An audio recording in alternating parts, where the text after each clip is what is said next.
Welcome to the Brave and the Boys podcast. Oh my god, bud, you're clipping my side already. Fuck. Hey guys, welcome back.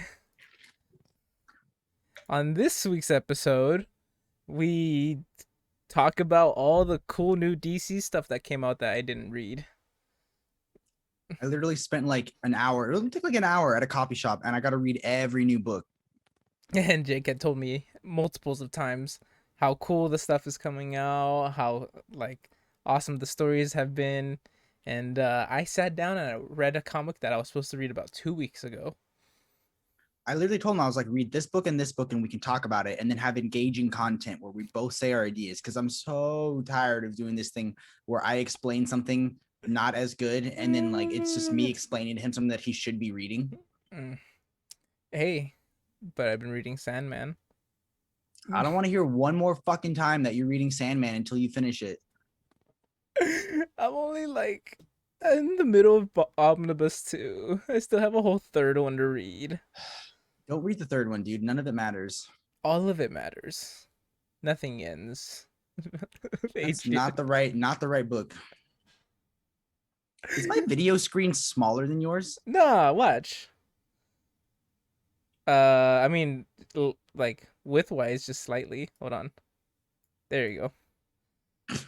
Listen, same as in height, we had to do as video format. Okay. Even a person that you know closely said that I'm taller. Okay, so moving on. What we're gonna talk about today, I will go over the one comic book that Jordan should have read that I bought this week. I don't have it to show it off because I left it at my friend's house. We will discuss together the comic book that we both read. Yeah. I can mention, yeah. And the first half of a movie that I saw. Yes, Jordan and me both watched the same movie. Again. Right, so we can dissect that, and then we can talk about all that controversy behind Masters of the Universe if you want to hear about it. It's pretty juicy. And I'm gonna be extra burpy this week because I'm drinking one of my favorite fucking sparkling waters, I guess. Oh, it's a carbonated beverages. Sparkling water gang, man. Oh god, I love these so much. But yeah, you're gonna be Richard Durst burping in the fucking microphone in like 2 minutes. I can't do it. But let's start with the actual comic books that we read this week. Yeah, so I read a lot. My personal favorites was Robin #4. Okay, cool. By Josh Williamson. Infinite Frontier #3 by Josh Williamson. Nightwing. Sorry, not Nightwing. So Infinite Frontier, Robin. Then I did Supergirl by Tom King, which we both read, and we can talk about it. And then my personal favorite was Superman. And then I read a really fun one by Dan Jurgensen. It was Blue and Gold, which is the new Booster Gold Blue Beetle comic. Wow, Dan Jurgensen still writing comics? Yeah, dude. Fuck. To those who don't know who Dan Jurgensen is, he's the guy that killed off Superman. Yeah, I feel like the only thing of his I own is his Action Comics run from Rebirth. Oh, I had to mute the mic. The burp started. Oh, you're disgusting. That's why I muted the mic. Listen. Okay, so I love these drinks. Let's take it from the top. All right, I was gonna say let's just restart everything. I'm just kidding. No, yeah. Tell me about Robin. How great was it this week?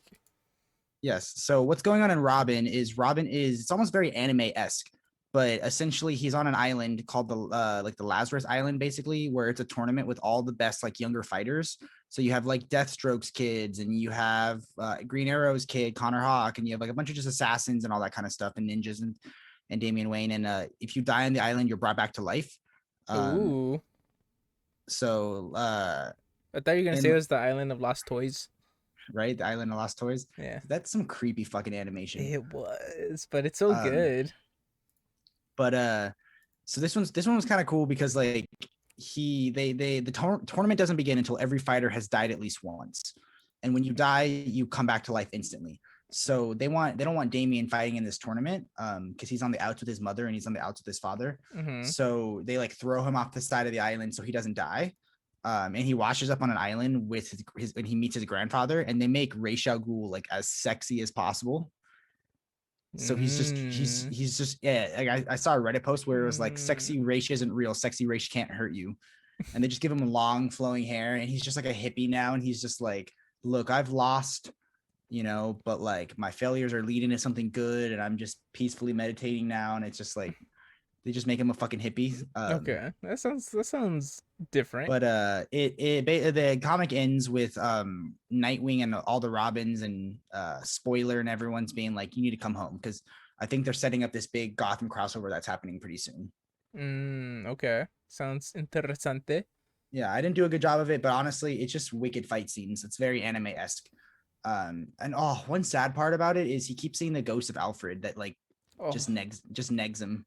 I think every like Batman family comic has been referring to the death of Alfred.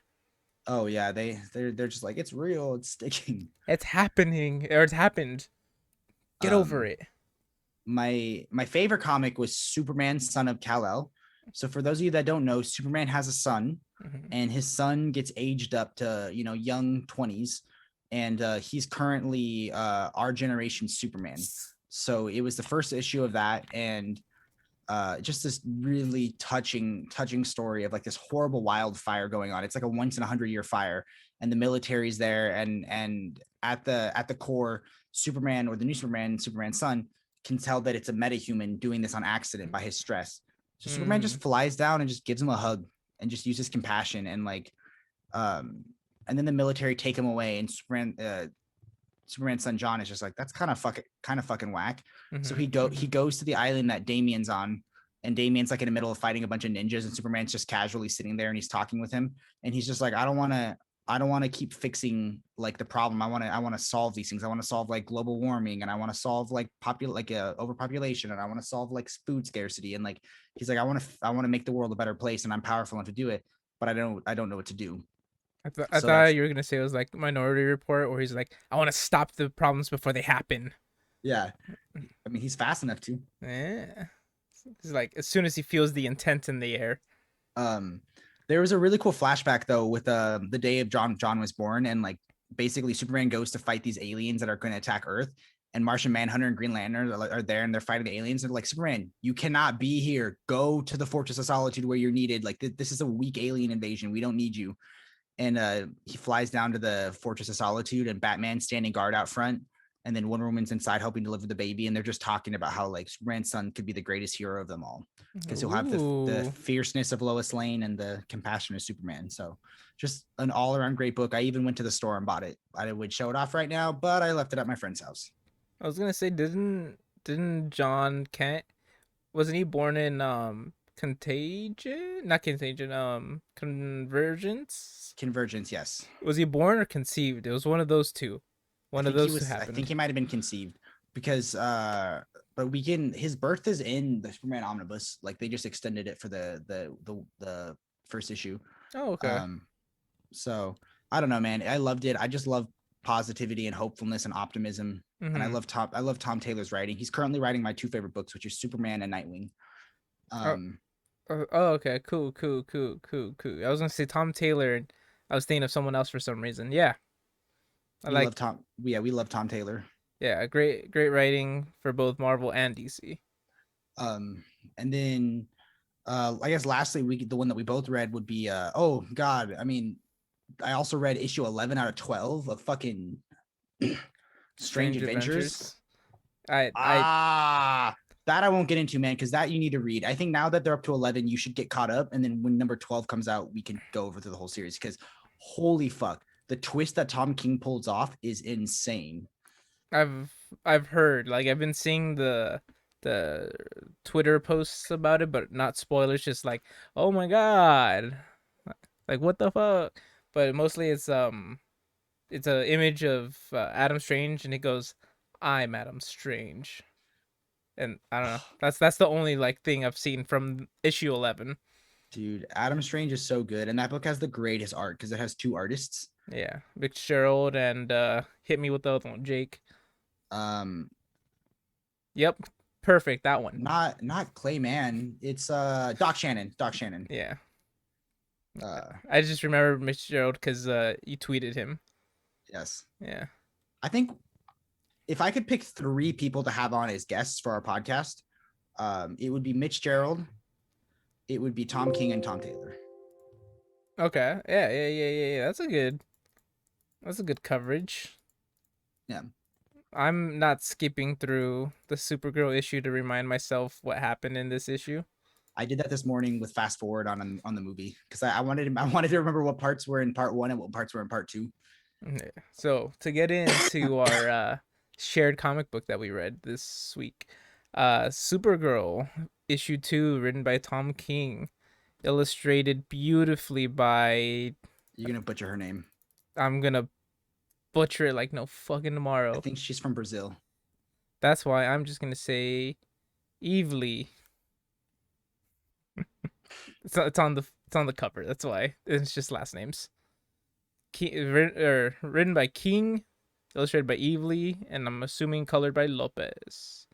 Okay, so remember how last issue ended from our previous podcast episode? These people go to kill Krem of the Yellow Heels, and he shoots Crypto, and he shoots Crypto with poison arrows, and then they steal Supergirl's ship and they fly away.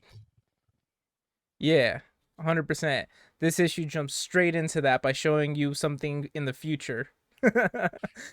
It, it's not like that backwards narrative type of thing where they show you like future events and then they go, let's go back to see what happened. How did they get there?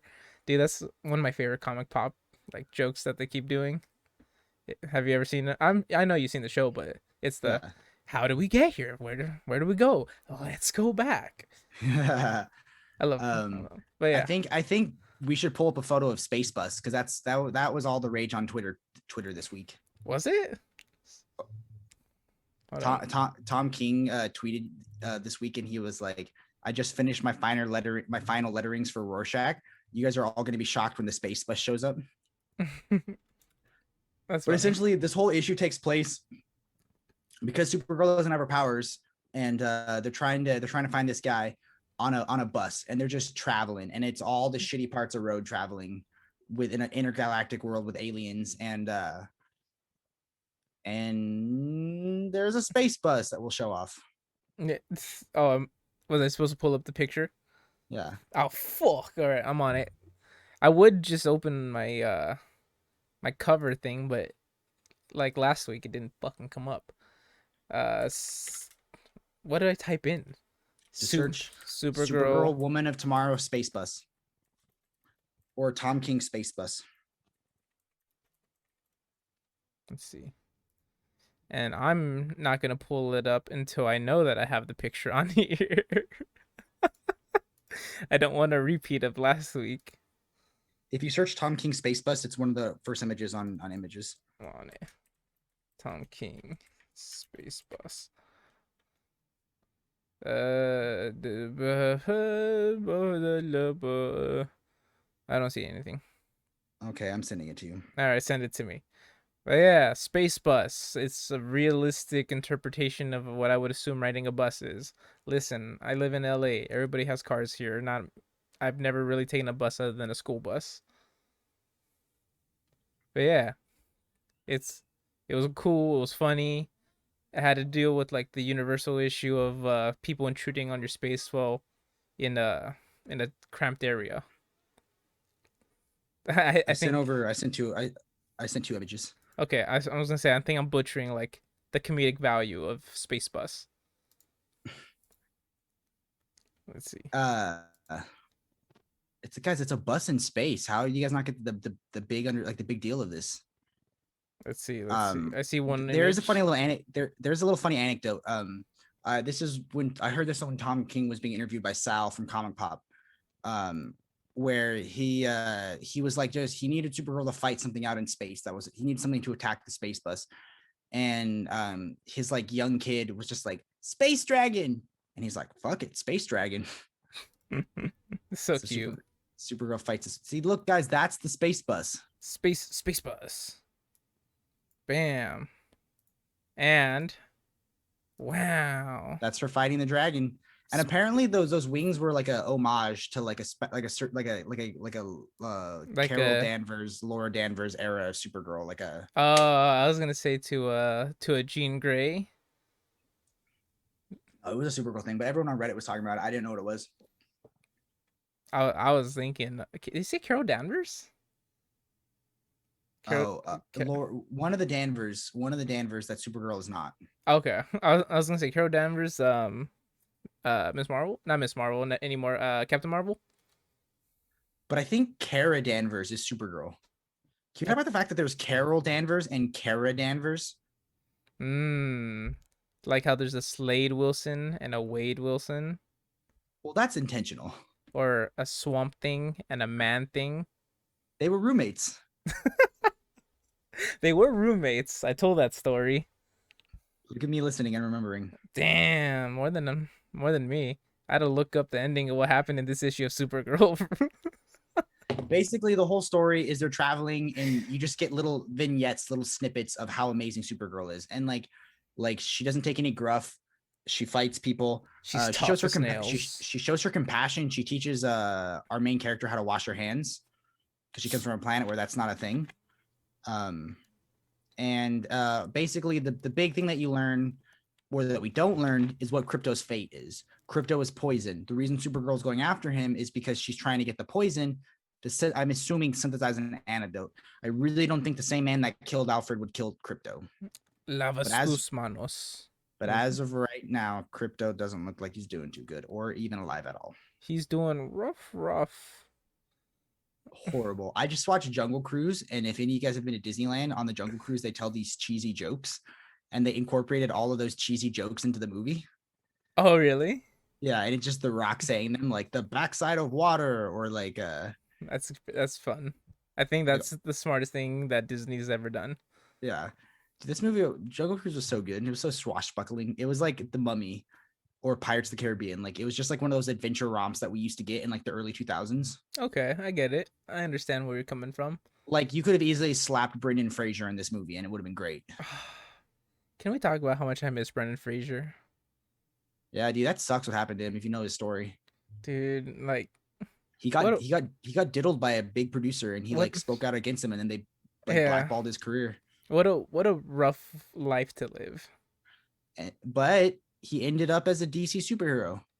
And I heard he showed his ass a lot in a couple of those episodes. He does, and he says the word fuck like every 5 seconds. Fuck. So do I. It's okay. That was our nice segue away from Space Bus. Space Bus coming to you live on Space Bus. Yeah, cool. Yeah, I guess that's what I'll get into. I mean, there's other comics like Infinite Frontier is just too hard to explain. You got to read Infinite. Why don't you read more recent comics? We have a comic book podcast. I'm reading my backlog. You can do both. Do you see all of those? I didn't even get into the fact that I read over half of Sweet Tooth. Oh, you did read Sweet Tooth. I only know like certain bits and pieces of Sweet Tooth. Is it good? It's really good. It's different than the show for sure. But the show is also still amazing. I was gonna say, isn't that Lemire's like top of the top? It's his cream of the crop, man. What he's most known for? I just want to show one panel that I really liked in Infinite Frontier. Whip it I out. won't get into the whole thing, but basically, so in this one, just to give you, President Superman and Flashpoint Thomas Wayne are fighting Magog. Ooh. If you remember Magog from Kingdom Come. I do remember Magog from Kingdom Come. He's the main villain / disappointment of the. Here's the next one. Hold on. It cuts to this, and it's all done like old lettering. I was gonna say that looks very much like in the style of Kingdom Come. It's the style of a Flash of Two Worlds. So it's like got the yellow. They do the yellow paper with all the dots, and it's all old timey. It's getting lost a little bit in the glare. Okay. But it's all yellow and everything like that. But then you find out it's just Psycho Pirate sending hallucinations. You can't even fucking see the glare to Barry Allen as he's on the cosmic treadmill. Dudes, can we talk about how fucking used Psycho Pirate is? in the DC universe. Yeah. Or maybe it's just that I'm reading a bunch of stories with him in it, like Crisis on Infinite He's Earths, big in the crises, and I don't know why. I mean, he's in, always been one character that remembers the previous crises. in Infinite Crisis, in fucking what you're reading right now. He's using crises, man. That's his thing. He always pops up.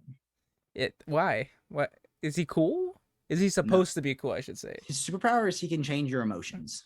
I mean, I learned that from Batman. His fucking face is like the whole deal with the fucking fuck. I It's wish the whole it's the comedy drama thing. I was gonna say I can explain things so well. I graduated from college. You need your coffee, bud. I do. I Guys, we're was not lacking used to coffee these today. nighttime podcasts. Let's just tell them. Let's tell them why we're excited. Let's tell them why we're doing a podcast. Should, but it's not official. It's It is amazing. official. Is it? It's a yes. It's a yes. All right. So, how you have always been the one to reach out to all the celebrities slash YouTubers. You've reached for the gods The white and whale. the white whales, and you have pulled down few, and in comes a third. The largest of them so far. That listen, it's not about the size that matters. It's that they're nice enough to actually talk to us.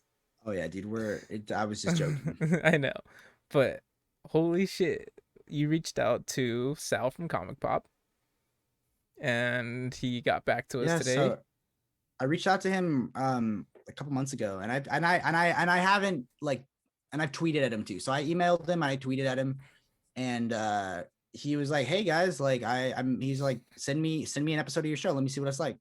So I sent him our interview with Near Mint, and then I didn't hear anything back for a while. And then a couple weeks later, I tweeted at him again, and I joked about how he's my white whale, and he liked the tweet, and I was like, "Okay, so he still remembers I exist." He's like, Um, well, yeah. and today during Jungle Cruise, he emailed me back and said that he'll be a guest this month. Oh, my heart. Yeah. Okay, so we never really talk about like who's gonna be on the show like immediately because we don't know. Maybe it falls through or whatever. Shit happens, things come up. That's fine. But I'm still in like the awe factor of it because this was literally maybe like what, an hour and a half, 2 hours ago. Oh yeah, dude. It was like it just happened. Yeah, and every single time someone says, "Yeah, I'll be on the show with you guys," I always flip out. Um, when Omar said yes, I was like, "Holy shit, we got Omar." When Jess said yes, I was like, "Oh my fucking god, I get to talk to Omni Dog."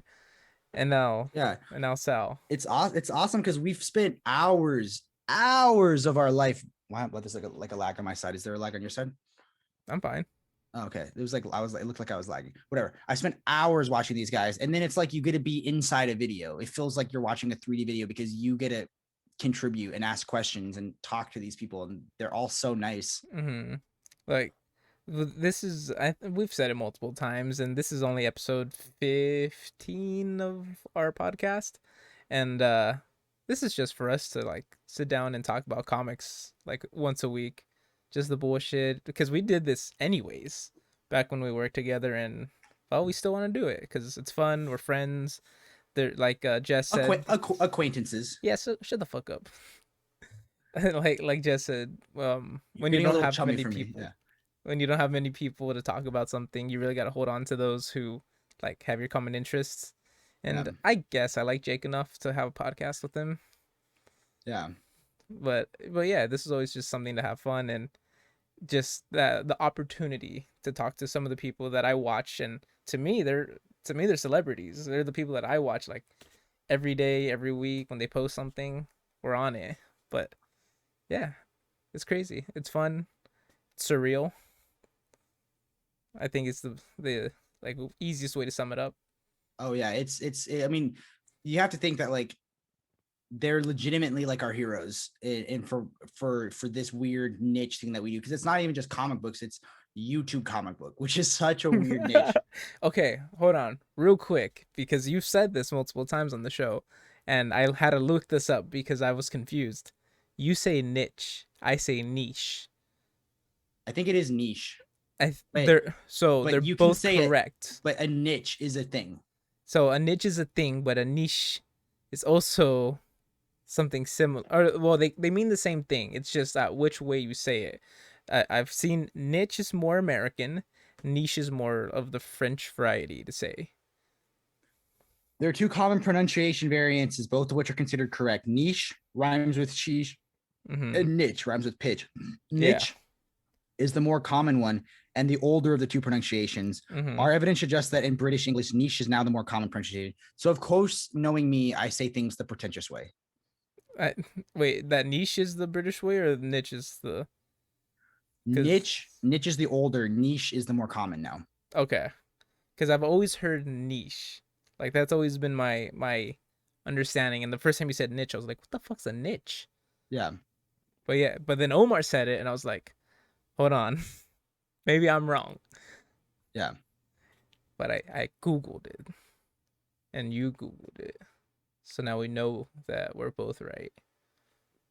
But yeah, um, thanks to everybody that watches us, and Oh, to all the people that uh have volunteered to spend time of their life to speak to us. Just two nobodies from California. I mean, one nobody and one somebody, let's be honest. I know. I'm the photographer between the two, and Jordan, you're a celebrity. You should show up. Celebrities have fashion that I don't understand. Jordan, show off your shorts. I don't want to. Show off the shorts you got paid for today. He did a photo shoot. You got paid money and shorts. Show off the shorts. Listen, Come on, show up. Come on, for the fucking fans. Show off the shorts they're great to wear around the house. and out and about. Thank God for the headphone extension. Oh my god, dude, you look so busy. It's crazy. Do I got no bicep to show off. I have any bicep? Let's see. Hold on. Oh, are you kidding me? There's something there. Yeah. I can't tell with that no tan. Oh, look at that. That actually looks like a bicep, right? I got nothing to flex. Yeah, Listen. fuck it. Let's do Long Halloween. So, Long Halloween is an amazing comic book. Mm-hmm. It comes in the Batman Omnibus by Jeff Loeb. Yes. It goes Haunted Nights, Long Halloween, and then Dark Victory.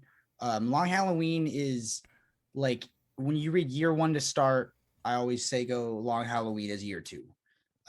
Not to be just mistaken with Batman year two. Sorry, Omar. No one likes that comic book. It has the Grim Reaper in it. Listen, everybody loved him in Night of the Phantasm, which is what year two is. So back to what I was saying. They recently made a 2-part animated movie, part 1 and part 2, and I was stupid and I bought them both for $20 because I'm fucking stupid. I would have gone half on you with it if you wanted. Okay. You also owe me money though, so. What do I owe you money for?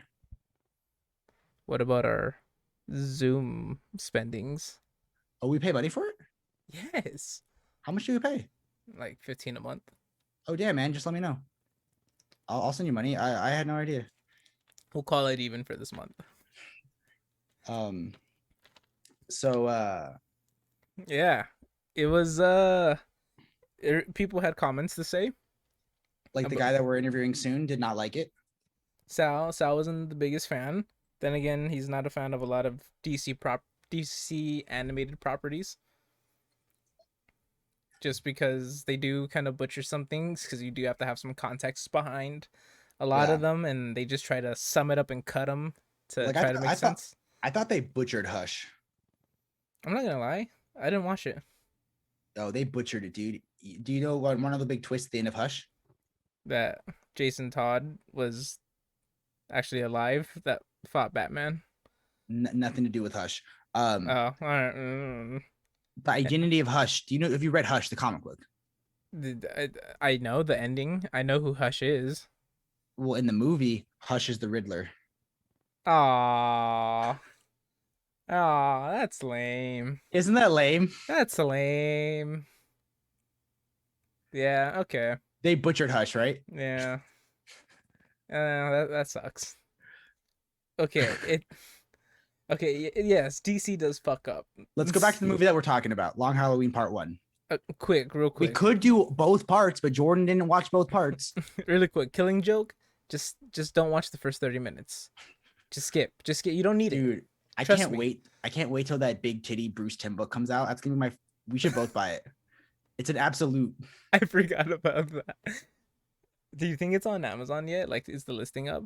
No, they still have the old one that's like $500. If I type in big titty Bruce Timm book, do you think it'll come up? I think it's Naughty and Nice by Bruce Timm. Ooh, I should pull up the listing real quick. I swear, please. Okay, I was gonna say I'm gonna look up something right now, and there's a high chance that porn comes up again. Hey, you know how to censor this time. What is it? What was it? Naughty and Nice? Naughty or yeah, Naughty. I don't know if it's Naughty or Nice. Naughty and Nice. Bruce Timm.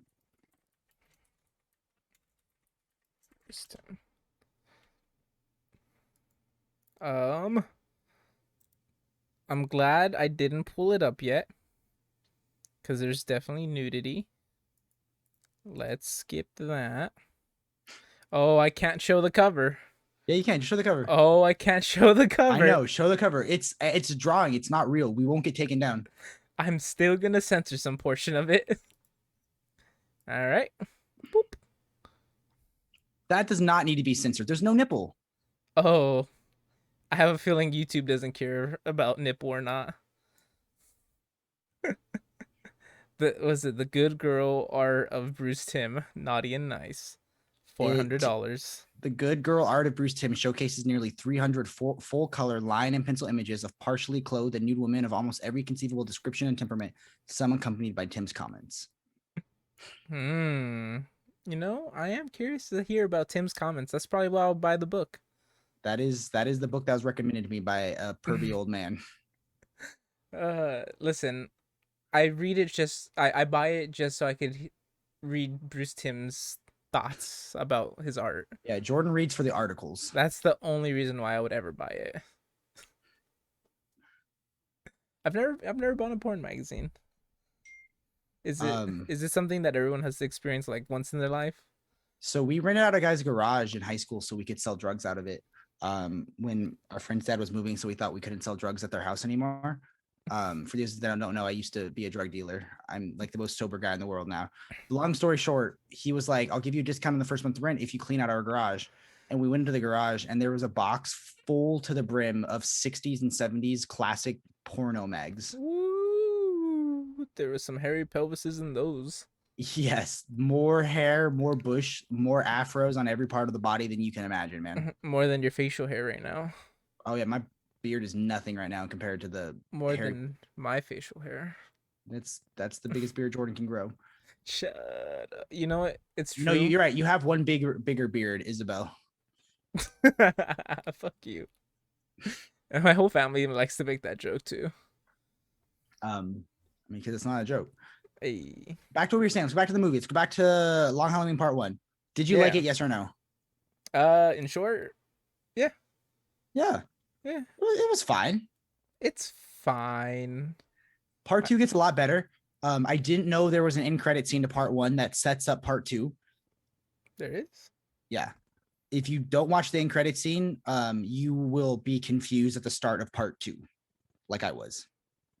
Okay, I'll go back and watch the end credit scene because I 100% skipped it. Yeah. But yeah, let's summarize what's who wrote it? Yeah. What is the long Halloween? The Long Halloween is basically year 2. Give me 2 seconds, Jay. Keep filling this in. Okay, guys. So the Long Halloween is you got a young Batman, a very early Batman, and she's trying to solve a murder. Basically, members of a crime family organization keep getting murdered on holidays with the same gun, untraceable. And each time there's an item left that like showcases the holiday. So Halloween, Christmas, Thanksgiving, whatever. And it's a wild and turning case. And everyone, let's wave to the doggy. Hello. Look at that doggy. His name's Charcoal. Oh, he's a good boy. He's our guest on this podcast. Oh, here he is. Oh, hey. Let him on the bed. Keep him on. Don't be an asshole. No, listen, this little motherfucker makes me itchy. His ass is getting off the bed. Jordan hates dogs, confirmed. Look at those shorts again. and it's a wild and turning case, so you don't know what's going on. Did I like the book better? Yes, I think the book is much better. There's more Oh yeah, subtlety the and book more was really depth. good. Um, I'm trying to say things I won't spoil it because part 2 is where it diverges a lot more from the book. Um, Jordan looks like he's bargaining with his dog. He's like, "Come on, man, your bed's comfortable too." The dog's like, "Fuck that! I know it's not comfortable." Did you just throw his dog right after Crypto died? And I wasn't talking shit about you behind your back like you've done for me for 15 episodes. I only did it like 4 times, and I think one was with Jess. But yeah, Um, hold on, my volume changed. Yeah, Long Halloween book definitely way better if you're looking for like a true crime detective story. one thing that I thought was interesting, um, is they really build up the relationship between the mob boss and his son, because that the son was way more of a side character in the original book. But spoiler alert, you find out that he is the killer or one of the killers. But they take a wild departure and he gets brutally murdered at the end of this movie. Yeah, Um, like a which I didn't remember. If I don't think that actually happened. I mean, so in the book he gets shot and right? falls over the thing and he fakes his death. In this one, he Yes. gets chopped up by the propellers of the boat, so you know that he is not faking his death. Oh yeah, dude, that was brutal in the movie. Um, can we talk about the dumbest part of the whole fucking movie though? Um, So I'm waiting. in the book, it's never fully known or announced if Selena knows that Batman is Bruce Wayne and if Bruce Wayne knows that Selena is Catwoman. Mm-hmm. But in this story, they know, They and 100% know. she sees Batman on the boat and in his full Batman costume and in front of a criminal who they think is a murderer. Bruce. She says Bruce, and the guy's like, Bruce Bruce Wayne? Wayne. Like there's not Your another fucking Batman? like another fucking Bruce in all of Gotham, but he just instantly knows it's Bruce Wayne. And Can I say how much I love that in every fucking thing someone ever calls Batman Bruce, they immediately go, Bruce Wayne? Oh, that's so obvious. yeah, Like so stupid. But yes, I caught that too. Because my sister, I watched the movie with my sister because we love watching the DC animated movies together. And I realized that this was a pretty decent movie when she asked me, she's like, why does Selena Kyle even care about these mob bosses? I was like, that's a great question. which she might learn in part 2. You might figure it out because there's an answer to that, Yeah. as well as As other well as a questions. spin-off book called Catwoman Win in Rome. It's a pretty good book. It's if you want to read all of these, I'll put the link in the description. It's kind of expensive because it's an omnibus, but it has 4 stories in total. Or you could buy the same 4 trades for like $10 a pop. Or you could do it that way. I'll Or put how about this? I will give away a trade if one person in the comment asks for it. I will give away a trade of the Long Halloween because I have it. Oh yeah, you do have it. I remember you asked me if I wanted it. I was like, I already have the fucking omnibus. Um, Yeah, but yeah, I'll put every way. I'll do an omnibus and I'll do the. I don't know if Catwoman Win in Rome is back in stock for the paperbacks. yeah, don't do Catwoman. No one cares. Okay, but great book, highly recommended. It's probably one of my favorite Batman comics. Like, probably right below Dark Knight Returns. But it's super cool. It's a crime drama. If you've ever seen The Godfather, it's like Godfather meets Silence of the Lambs. Because there's definitely a direct, a Yeah, 1-to-1 Silence of the Lambs moment. with Julian Day. Yeah, with Calendar Man. That's his name. That's another thing. I think Calendar Man, because so Calendar Man is a DC villain who commits crimes based off of the calendar. Mm-hmm. So obviously he's getting a little upset that he's getting upstaged by the holiday killer who kills based off of the holiday. So Mm-hmm. they go Silence and Lamb style to him. And he's very good because Hello, Clarice. he's very clear from the start that he knows who Holiday is and he will stop him. And in the book, he's great because he's like, who is he? Yes, she is. I will stop him. I will not let her kill again. And you find out that, spoiler alert, at the end of the Whoa, book, whoa, whoa, whoa, whoa. Are we saying it? At the end of the book, you find out there are No. possibly multiple people, but everything's left unknown. Um, no one's gonna watch this, dude. You're 100% right. I mean, hey Paul, sorry, spoiler. Both Harry and Gilda are the murderer. Oh, Oh, oh, oh. do you mean Harvey? Oh, that's what I say. Harry? Oh yeah, Harvey. There's actually like 5 holiday killers. There, but those are the two main ones. That's the big There's twist. also Alberto. It's Alberto, who was the psychological crazy motherfucker, who was like, "Am I?" And everyone was like, "No, you're not, dude. Calm the fuck down." Yeah. Fucking cool. Read it, even though I spoil the ending, because it has Dark Victory in it too. I love Dark Victory. Dark Victory is depressing. It is the origins of Robin. It has my one of my favorite panels, which is when Robin's parents get killed. Robin's like alone in like at the center of the ring, and everything's like shadowed out, and then you just see Batman like looking from the crowd, like the one guy who understands what it's like to be an orphan as a child, and like, oh, I'm trying to pull it up. Oh, the hiccups are kicking in. I typed in Death of the Graysons, and so far, I've only seen Dick Grayson's death. Oh, let's see if I can find it. I found half of it. Oh, I don't know if I could put some of these on here. Yeah, I could do that angle. That's fine. This is the lower half of the image. Yes, that is the lower half. The top half is the I more got it right here depressing portion of it. in really horrible quality, but I'll send it to you.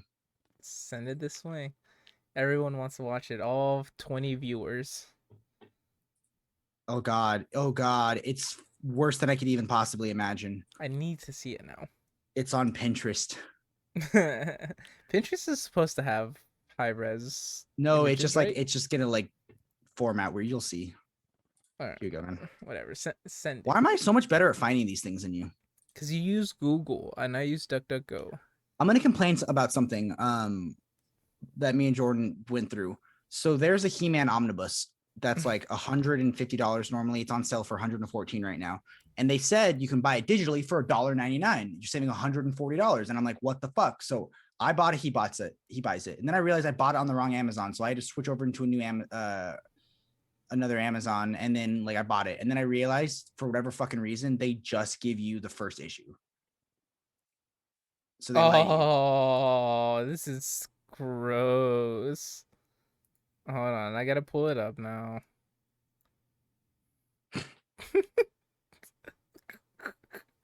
But yeah, there you go. In all its glory. That is such an amazing image, and it's just terrible. It's such a powerful, or it's supposed to be a powerful image, because you have the relation that only one person in the crowd can know and understand. And even though Dick Grayson feels so alone and despair, Bruce can understand him. Speaking of the book, man, do you like Tim Seeley's art? I dug it. I always dug it. I thought it matched the story, but a lot of people don't dig it. Okay, hear me out. Also, it's not Tim Seeley, it's Tim Sale. Sorry, Tim Sale. Isn't Tim Seeley also someone? Yes. But okay. Tim Sale, I have mixed opinions.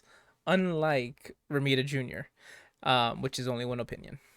Yeah. Tim Sale's art in most of his DC comics looks pretty good. His proportions are a little off sometimes, but it's okay because it's the art style that he has of it. Yeah. So I get it and understand.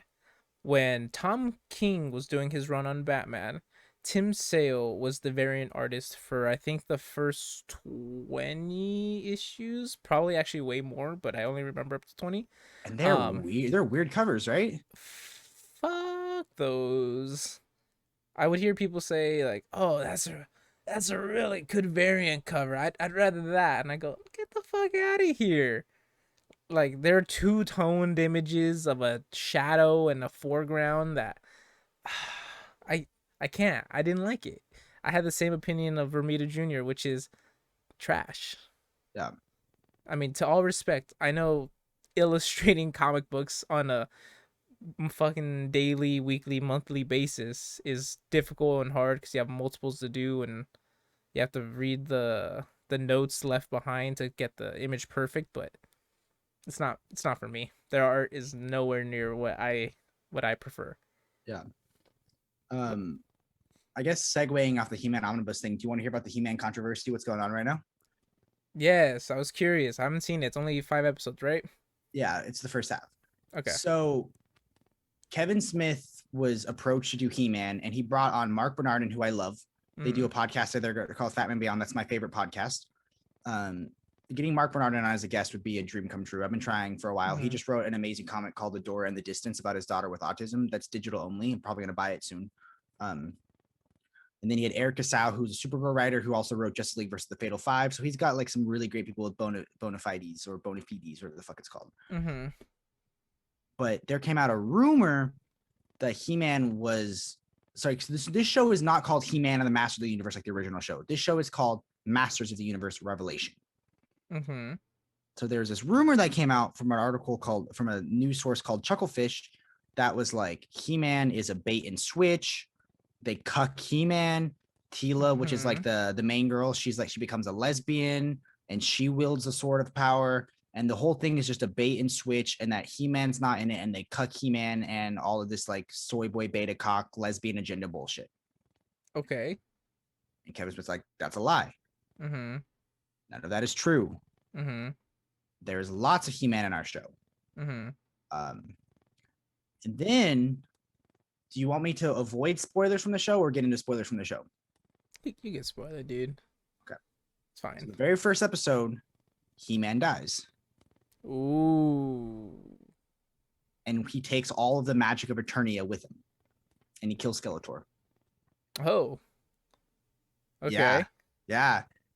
And then it jumps forward a bunch, and they give Tila like a lesbian girl haircut, and she has like this female tech friend. They're not like they're basically girlfriends, but they never say it. Mm-hmm. And they have to like find both. Like the sword of power gets split in half. One goes to hell, one goes to heaven, and they have to find it. And along the way, they do flashbacks of like her adventures with He-Man. So He-Man's in the show. There's this amazing flashback, dude, where Skeletor teams up with Merman, and Merman is voiced by Kevin Conroy, and Skeletor is voiced by Mark Hamill. Okay. That sounds fun.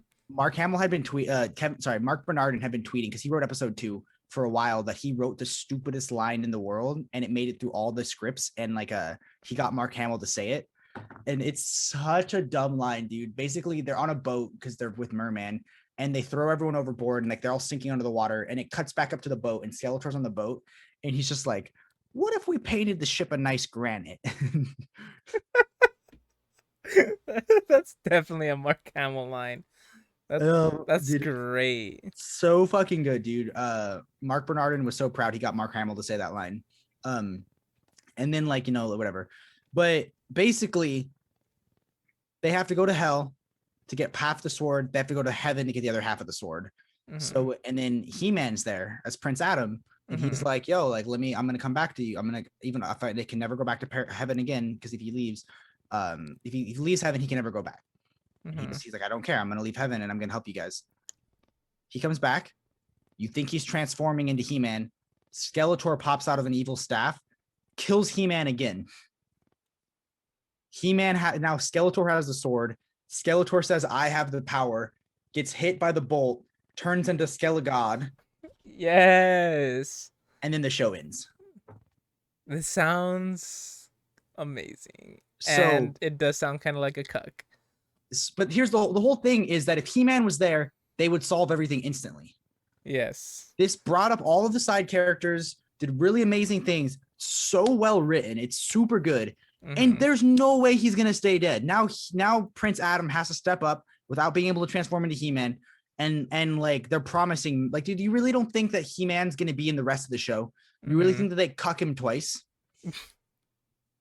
There's people aren't used to this. They're comparing it. They're like, it's like reading a Superman. It's like you've been waiting 20 years or 30 years for a Superman show. And on the first episode, he dies, and it's about Lois Lane as a lesbian. And I'm like, maybe I like it because I never watched the original He-Man. And maybe I like it because I'm smart enough to know that He-Man's not staying dead. Because if a character dies in a fantasy show, it doesn't mean that they're staying dead. Can I say everything that you've told me? Okay. I've watched the original He-Man as a kid. I had the He-Man, the Castle Grayskull action figure set, or the actual castle with the figures and all. Dude, Yeah. He-Man was my shit growing up. He-Man and fucking Thundercats. Loved Okay. it. Everything that you've told me so far, I've pictured all in the original He-Man animation, and it sounds hilarious. Like I could just see Prince Adam in Okay. So fucking heaven. you know He-Man, right? Yeah. Okay. So they make Orko a hero in the show, dude. Yeah. No, they don't. Orko dies a tragic death, dude. Oh, my heart. So basically, because Orko's magic, right? So because Yeah. there's no magic in Eternia, he's slowly dying over the years. Oh. So Tila finally sees him and he's all like wretched and old, and he's like, "Please, Tila, let me go on one last adventure. I promise I won't screw up anymore." And then like Orko's like teaming up with Evelyn, and like this demon Skeletor in hell is like gonna get everybody, and Orko's like, "I'm not afraid anymore," and he just like creates like a shield, and like he's getting like ripped apart as he's like defending them against the Skeletor demon, and he's like, "Did I do good, Tila?" Dude, did Tom King write this? What the fuck? They wanted their whole thing was that Orko was the Ewoks or the Jar Jar of the He-Man world. Yeah. And they wanted to make Orko so awesome that you would get an Orko tattoo. So Kevin Smith I'd get an Orko hat tattoo. dude, But just the hat. dude. So with a triangle. Yeah. You have to watch this show. I really enjoyed it. All right. I'll watch it. And then like all of these man babies are just like, cancel it. Blah, blah, blah, blah. Like, dude, it has like 100% or a 90% on Rotten Tomatoes and a 12% for a fan rating. Oh. They are like they're shitting on it so hard, and it's so clearly obvious that He-Man's gonna rise in the third act, and like it sounds interesting, to say the least of it, because He-Man hasn't been like this popular in a very long time. Not even when they brought back the show in like the early 2000s. But hey, yeah, I'll give it a shot. It sounds super fucking interesting, and the art style is oh yeah, is different. They got the animators from that did Castlevania. They're just like a brilliant animators. Dude, yeah, I've seen only the first, I think, 2 seasons of Castlevania. Fucking season 2, the fight between Aguilard and Dracula. Oh, probably one of the fucking most badass scenes. And so you can imagine what the fight scenes are like in He-Man, dude, because it's the same animators. Yeah. So like at one point, like He-Man stabs like I think he like actually uses his sword, and Skeletor's like, "You're finally using that sword the way it's supposed to be used," because usually He-Man's just doing like wrestling moves. That's hilarious. It sounds very aware of itself. Yeah. Because yeah, there is a lot of like He-Man can't use the sword to kill people in the show, so he'll use it to defend and to drop it and lose it. It's like everything He-Man. But yeah, it sounds cool. I'm interested. I'm down to watch I it. think it would have been better if Kevin Smith hadn't responded to Chucklefish. Because Maybe what he said had happened was on the same day Chucklefish did that, someone else broke the news that He-Man dies in the first episode. So Kevin Smith couldn't respond to that because that was true. So he thought, if I respond to this that's not true, then it'll distract, and like that'll be where the focus is, you know. But like, I don't know, man. I enjoyed the show. I think you should watch it. They're like 20 minutes long. There's 5 of them. They're not bad. Yeah. And it's clearly half of a story. I think it would have been better if we had just gotten the whole season. But then the man babies win. Why did they only do half a season? I think because they want a season 2, and they want to have some content out in between season 1 and season 2. Okay.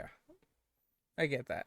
Apparently, like, one of the head producers at Netflix is like the world's biggest Masters of the Universe fan. He has every action figure, every toy, everything. Like, I'm really into Kevin Smith and Mark Bernard and those guys. So like I've heard everything about the show. I wonder if he has the Masters of the Universe omnibus.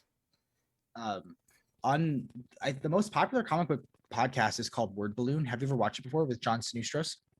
I don't think so. So he easily gets whoever he wants. Like he can have any comic book. Like he's had everyone, dude. But I'm trying to see what his guest was. He just had Tim